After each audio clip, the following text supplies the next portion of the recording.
नमस्कार, आपका हमारे न्यूज़ चैनल UK24 न्यूज़ में स्वागत है। मौसम समाचार।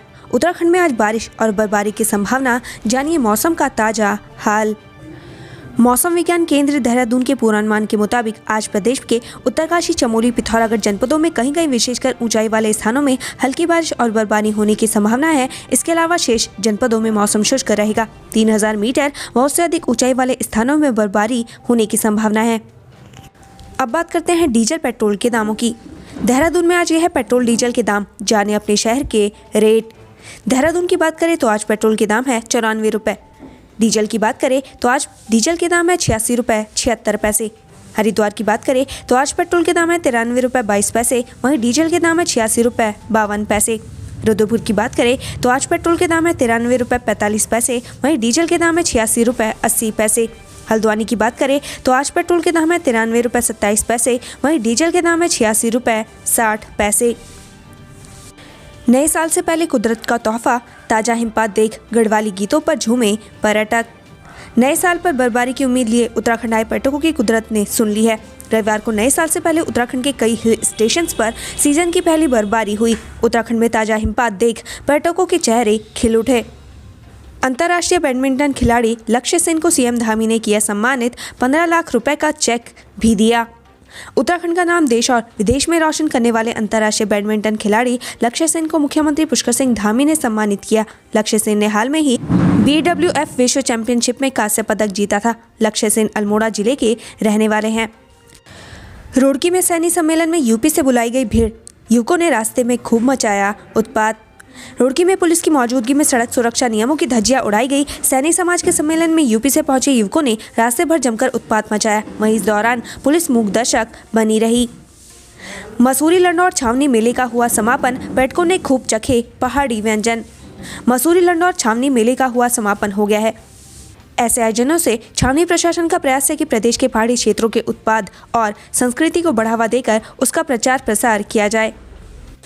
अज्ञात वाहन ने बाइक सवार को मारी टक्कर, एक की मौत, एक घायल। ITI थाना क्षेत्र में कल देर शाम सड़क दुर्घटना में बाइक सवार युवक की मौत हो गई, जबकि उसका दूसरा साथी युवक घायल हो गया। सूचना मिलने पर मौके पर पहुंची पुलिस ने शव को कब्जे में लेकर पोस्टमार्टम के लिए भेजा। घायल को इलाज के लिए काशीपुर के राजकीय चिकित्सालय लाया गया, जहाँ उसका उपचार चल रहा है।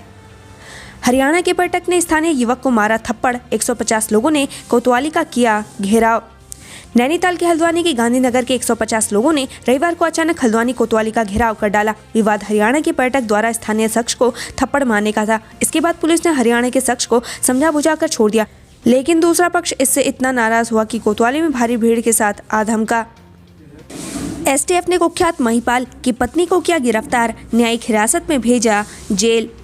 जेल से नशे का नेटवर्क चलाने वाला गिरोह का पर्दाफाश करते हुए STF ने मामले में महिपाल की पत्नी को गिरफ्तार कर न्यायिक हिरासत में जेल भेज दिया है। आरोप है कि अल्मोड़ा जेल में बंद कुख्यात महिपाल की पत्नी को भी माल का हिस्सा मिलता था। दलित भोजन माता विवाद, दिल्ली सरकार ने अनुसूचित जाति महिला को दिया नौकरी का प्रस्ताव। चंपावत सूखीढंग भोजन माता विवाद मामले में आम आदमी पार्टी ने बड़ा कदम उठाया है। दिल्ली सरकार में समाज कल्याण मंत्री राजेंद्र पाल गौतम ने अनुसूचित जाति की भोजन माता को दिल्ली सरकार में नौकरी देने का प्रस्ताव दिया है।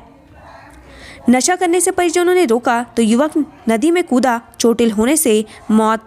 बनभूलपुरा थाना क्षेत्र के रहने वाले एक युवक को जब परिजनों ने नशा करने से रोका तो उसने आत्महत्या करने की धमकी दी, जिसके बाद वह घर से नाराज होकर गौला नदी पहुंचा और नदी में उतरने की कोशिश के दौरान वह गंभीर रूप से घायल हो गया। आनन फानन में घायल युवक को परिजन अस्पताल लेकर पहुंचे, जहां इलाज के दौरान उसकी मौत हो गई। साइकिल से ऑफिस पहुंचे DM मयूर दीक्षित, पर्यावरण संरक्षण का दिया संदेश। उत्तरकाशी के जिलाधिकारी मयूर दीक्षित साइकिल से कार्यालय पहुंचे। उन्होंने कहा कि साइकिल चलाने से शरीर भी स्वस्थ रहता है और पर्यावरण को नुकसान भी नहीं पहुंचता। विजय शंखनाथ जनसभा में हरीश रावत की हुंकार, बोले 1 साल में भरेंगे 28,000 रिक्त पद।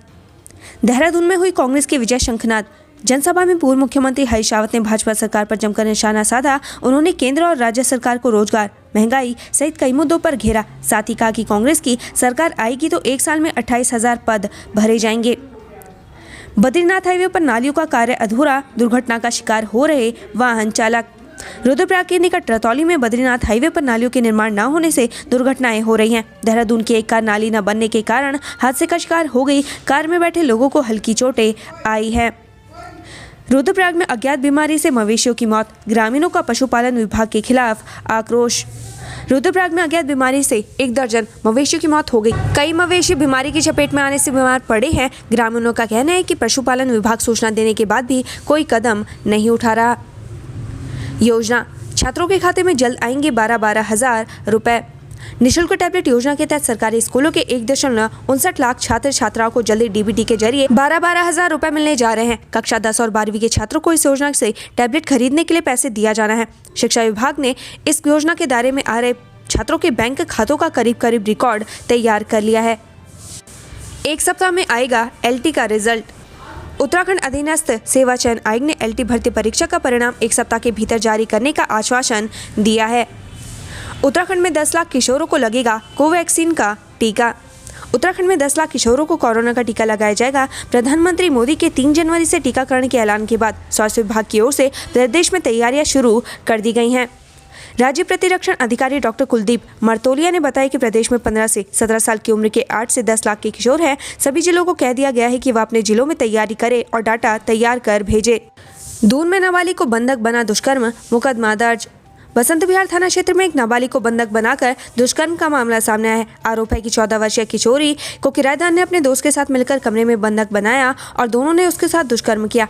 सुबह पीड़िता ने मां को आप बीती बताई। मामले में बसंत विहार थाना पुलिस ने केस दर्ज जांच शुरू कर दी है।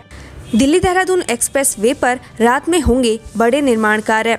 अक्षरधाम मेट्रो स्टेशन से शुरू होकर देहरादून तक जाने वाले 210 किलोमीटर लंबे दिल्ली देहरादून एक्सप्रेस वे के निर्माण को गति देने के लिए NHAI ने काम शुरू कर दिया है। पहले 2 चरण में निर्माण से जुड़े बड़े कार्य रात में करने का फैसला लिया गया। जनवरी में शुरू होगी बीएड कॉलेजों में प्रवेश प्रक्रिया। श्रीदेव सुमन विश्वविद्यालय से संबद्ध 30 बीएड कॉलेजों में प्रवेश लेने के इच्छुक छात्र छात्राओं को 10 जनवरी तक इंतजार करना होगा। स्टेट और मैनेजमेंट कोटे की सीटों पर विश्वविद्यालय प्रशासन ही मेरिट के आधार पर प्रवेश देगा। बीएड कॉलेजों में प्रवेश लेने के लिए विश्वविद्यालय प्रशासन ने 1 जनवरी तक बीएड प्रवेश परीक्षा में सफल रहे छात्र छात्राओं से कॉलेज का विकल्प मांगा है। 15 जनवरी से विश्वविद्यालय प्रशासन ने प्रवेश के लिए प्रथम चरण की काउंसलिंग शुरू करने का निर्णय लिया है। संडे को नैनीताल में दिखी रौनक।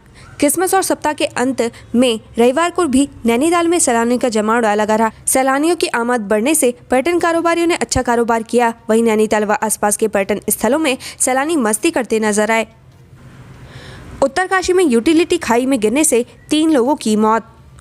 गंजोली भगोली मोटर मार्ग पर रविवार को हुए सड़क हादसे में चालक सहित 3 लोगों की मौत हो गई है। भंगोली से अगोड़ा की ओर जा रही यूटिलिटी के वॉनेट में एक पत्थर आ गिरा, जिससे वाहन अनियंत्रित होकर सड़क से 200 मीटर गहरी खाई में जा गिरा, जिससे उसमें सवार 3 लोगों की मौके पर ही मौत हो गई। हादसे की सूचना पर SDRF पुलिस और QRT टीम ने घटनास्थल पर पहुंचकर शवों को खाई से निकाला। चारों धामों में बर्फबारी से बढ़ी ठंड। रविवार को दिन भर मौसम खराब रहा और दोपहर बाद चारों धामों में बर्फबारी हुई, जबकि निचले क्षेत्रों में देर शाम से बारिश शुरू हो गई, जिससे ठंड और बढ़ गई। बद्रीनाथ धाम में चारों ओर बर्फ बिछ गई, जबकि हेमकुंड साहिब में देर शाम तक बर्फबारी होती रही। औली और चुप्ता में पर्यटकों ने बर्फबारी का जमकर लुत्फ उठाया। वहीं केदारनाथ में न्यूनतम तापमान -15 डिग्री तक रहा। यहाँ रविवार को 6 इंच नई बर्फ जमी। उत्तराखंड से संबंधित ऐसी ही खबरें पाने के लिए हमारे चैनल को लाइक व सब्सक्राइब जरूर करें। धन्यवाद।